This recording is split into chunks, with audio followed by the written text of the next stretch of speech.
आहा हा सदगुरु वैद बचन विश्वासा। तो जो सदगुरु के वचनों को मान करके जीवन जीता है उसका जीवन टेंशन में नहीं अटेंशन में रहता है। आहा। तो पूज्य श्री हाथीराम बाबा, इनका जन्म नागौर में हुआ जो वर्तमान में राजस्थान में। बड़ी छावनी के शिष्य, रोज प्रणाम करते, सेवा करते। गुरुजी की आदत थी जैसे कोई सेवा करे सो जाती थी। बड़ी छावनी वाले पूज्य महाराज जी सो गए, पर धन्य है सेवा, इन्होंने चरण छोड़े नहीं, पूरी रात चरण दबाते रहे। सुबह हुई 5 बजे 4 बजे ब्रह्म मुहूर्त में जब नेत्र खोले गुरुजी ने, अरे हाथीराम तुम गए नहीं सोने, तुमने आराम नहीं किया? गुरुजी जो आपकी सेवा में आराम है वो बिस्तर पे कहां आराम मिलेगा, आपकी सेवा में बहुत आराम। ओ हो बाबा, मांगो क्या चाहते हो, क्या पाना चाहते हो? गुरुजी कुछ नहीं चाहिए, आपकी सेवा मिल गई, सब मिल गया। नहीं नहीं नहीं, फिर भी मांगो, आज हम तुमसे प्रसन्न हैं, अभी हमने स्नान भी नहीं किए, हम तुम्हारे गुरु हैं, सबल गुरु हैं, मांगो क्या चाहते हो? गुरुजी हमने गुरु के दर्शन कर लिए, अब हमें गोविंद के दर्शन और करवा दो।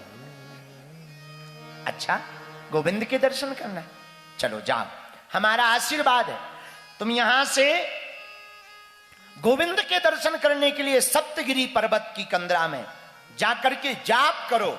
12 वर्ष तक सप्तगिरी पर्वत की कंदराओं में बैठकर अगर आप जप करेंगे तो 12 वर्ष जिस दिन पूर्ण होगा उसी दिन श्री हरि नारायण तुम्हारे सामने प्रकट होंगे। अभी की घटना है कलयुग की, कोई द्वापर सतयुग की नहीं। ये पढ़े लिखे तो थे नहीं, मोटे ताजे शरीर, नाम हाथीराम। गुरु की आज्ञा मानी और 12 क्षेत्र सप्तगिरी की तरफ चले गए। सप्तगिरी में जाकर आहा रोज ध्यान करते, जप करते, लेकिन पढ़े लिखे नहीं। अब 12 वर्ष कैसे व्यतीत करें, कैसे गिनती करें? तो क्या करें, एक पत्थर लेवे और दूसरे पत्थर पर रोज के दिनों की लकीरें खींचें कि 12 साल हो जाए, और 365 लकीर खींचने के बाद, रेखा खींचने के बाद एक बड़ी लकीर खींच दें। 1 साल हो गया, 2 साल हो गए, 3 साल हो गए, धीरे धीरे 12 वर्ष व्यतीत होने लगे, लेकिन याद वही, अखियां हरि दर्शन की प्यासी, अखियां हरि दर्शन की प्यासी, अखियां हरि दर्शन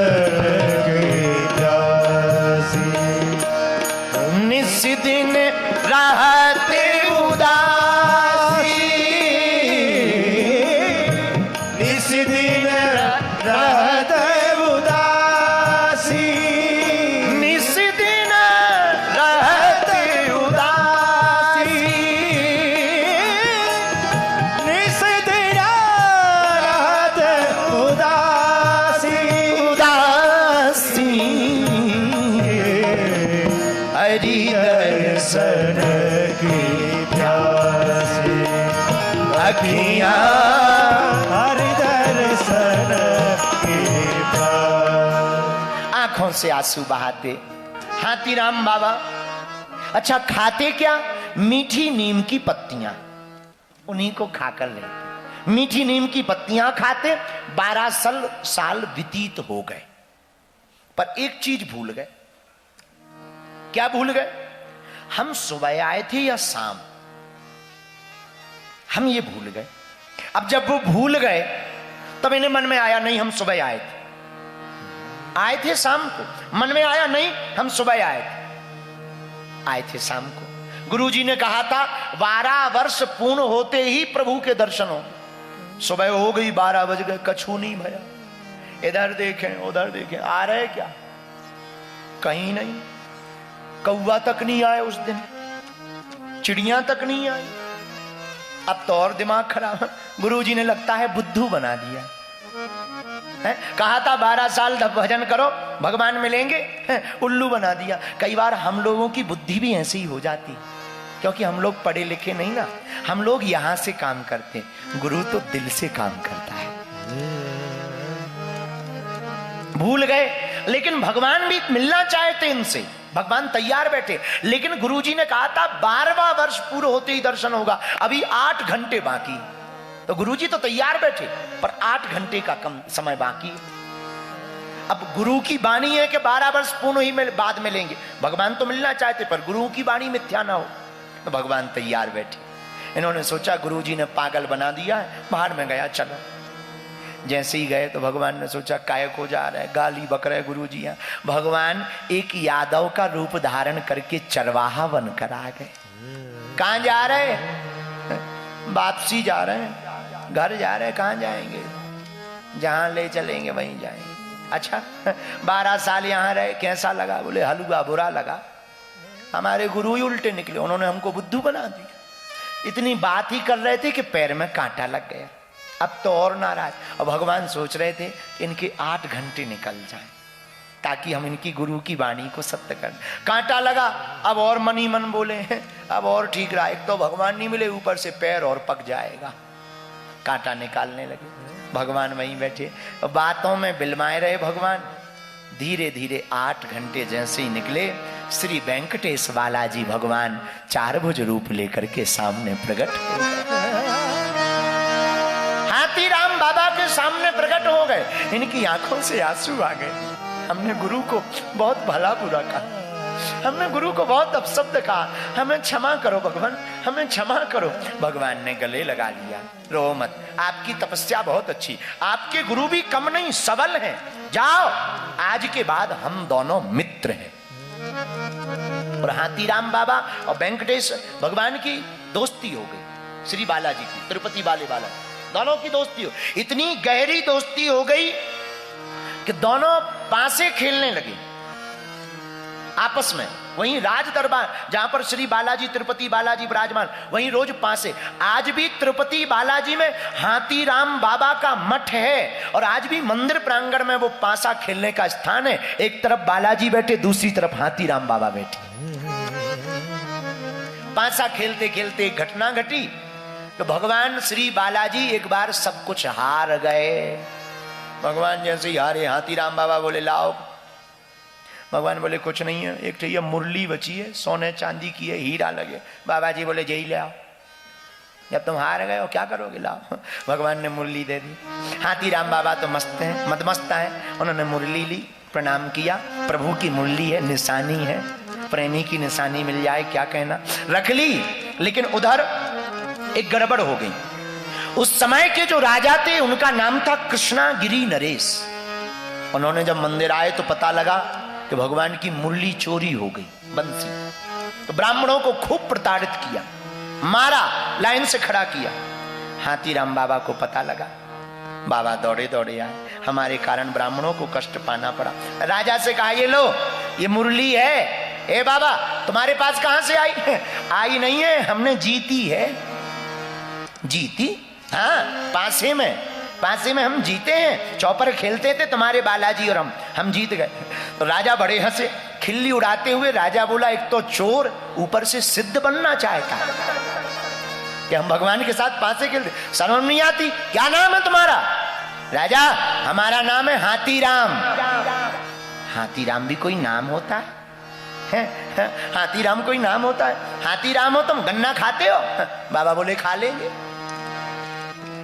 पर खिलाओगे गन्ना? राजा बोले गन्ना जितने मंगा कहो उतने मंगा दें। हाथीराम बाबा बोले इतने नहीं, जितने हम खाएं उतने मंगाने पड़ेंगे। राजा बोले मंगा ले, अगर गन्ना खाओगे हाथियों की तरह तो हम खिलाएंगे तुमको। हाथीराम बाबा बोले सुनो, गन्ना हम खाएंगे पर हमारी भी एक शर्त है। क्या? जब हाथी गन्ना खाता है लींद करता है, वो लींद तुम्हारी पत्नी को उठानी पड़ी। राजा ने कहा ये पागल है, इसको जेल भेजने का अच्छा मौका है, एक काम करो गन्ना बुलाओ, इसी में ये हार जाएगा। गाड़ियों से भरकर गन्ने लाए। और बाबा जी हाथीराम बाबा सिद्ध महात्मा, देखो किसी से उनकी मंजिल का पता पाया नहीं जाता, जहां वो है फरिश्तों का वहां साया नहीं जाता। काश किसी के लिए खास ये दिल मकसूद होता है, ये वो नगमा है जो हर साज पर गाया नहीं जाता। महात्माओं की मौज को समझा नहीं जा सकता। महात्मा दिखने में अपने जैसे हैं पर हैं नहीं। ये महापुरुष जो बैठे हैं ये दिखने में हमारे तुम्हारे जैसे हैं पर ये हमारे तुम्हारे जैसे नहीं है, ये कुछ और हैं, ये उनके चहेते हैं, इसलिए तो महात्मा है क्योंकि इनके सन्निकट परमात्मा है। और बाबा हतीराम ने वह गन्ना खाना प्रारंभ किया जहां अपने तपोबल के प्रभाव से लीद फेंकी, रानी को पसीना आ गया, राजा तुरंत नतमस्तक हो गया, भगवान हमें क्षमा करो। तुरंत बाहें पकड़ी, चरण पकड़े, सिंहासन पर बैठाया और पहली बार किसी महंत को सम्राट बनाया। आज से आप इस गद्दी के राजा हैं और बाबा हाथीराम को राजा बनाया। महात्मा उठे, राजन कृष्णागिरी नरेश, आज से हमारा राज्य है, हमारी आज्ञा है, तुम इस राज्य का पालन पोषण करो, इस राज्य का संचालन करो, हम तो अपने भजन में ही आनंद करेंगे। और तुरंत मठ में बगल में चले गए। उस राजा ने तत्क्षण अपने ताम्रपत्र का जमाना था, ताम्रपत्र निकालकर 35,000 एकड़ भूमि हाथीराम बाबा के मठ के नाम पर की। और आज भी हाथीराम बाबा के मठ में आज भी गौ माता है और प्रतिदिन रात को मक्खन निकालकर पहला भोग हाथीराम मठ का श्री तिरुपति बालाजी को लगता है। आज भी ये गुरु की कृपा है, ये गुरु के प्रसाद के कारण ही उनको भगवान श्री वेंकटेश स्वामी श्री बालाजी भगवान प्राप्त भय भैया। इसलिए हमने चौपाई ली, सदगुरु वैद वचन विश्वास है। जिसका सदगुरु पर भरोसा होता है उसे भगवान को मिलना ही पड़ता। ये कलयुग की चर्चा है, द्वापर या त्रेता या सतयुग की नहीं। जब कलयुग में हाथीराम बाबा को, हमारे वैष्णव समाज के हाथीराम बाबा को जब प्राप्त हो गए, हम लोगों को भी भगवान प्राप्त हो सकते हैं अगर गुरु की कृपा हो जाए।